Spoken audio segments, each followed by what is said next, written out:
அஸ்ஸலாமு அலைக்கும். Welcome back to our channel. Mutton biryani எப்படி பார்க்கலாம். வீடியோக்குள்ளே போகலாம். கீ அண்ட் ஆயில் ஹீட் ஆன வாட்டி biryani spices, biryani leaf, onion இதெல்லாம் சேர்த்து நல்லா சாட்டேட் பண்ணுங்கள். இப்போ ப்ரௌன் ஆன வாட்டி ginger garlic paste, chilli powder, salt, biryani masala இதெல்லாம் சேர்த்து இப்போ சாட்டேட் பண்ணுங்கள். இப்போ mint leaves, coriander leaves add பண்ணியிருக்கேன்.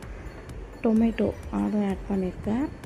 இப்போ கேர்ட் அதையும் ஆட் பண்ணிக்கலாம். நல்லா சாட்டேட் பண்ணுங்கள். பாயில் பண்ண மட்டன் இருக்கு இல்லையா, அதையும் ஆட் பண்ணி, அப்புறம் மட்டன் ஸ்டாக் அதையும் வாட்டரோடு சேர்த்து ஆட் பண்ணியிருக்கேன். இப்போ நல்லா 10 to 15 மினிட்ஸில் நல்லா கொதித்து வந்த வாட்டி ரைஸ் ஆட் பண்ணிக்கலாம். இதுவும் இப்போது நல்லா ரைஸும் குக் ஆகட்டும். 10 to 15 மினிட்ஸ் இப்போ குக் ஆகிடுச்சு 70% கிட்ட. இப்போ நம்ம அகெயின் நல்லா இது பண்ணி விட்டுட்டு இப்போ கொரியாண்டர் லீவ்ஸ் ஆட் பண்ணி தம் போட்டு இறக்கியாச்சு. சூப்பராக ரெடி ஆகிடுச்சு மட்டன் பிரியாணி.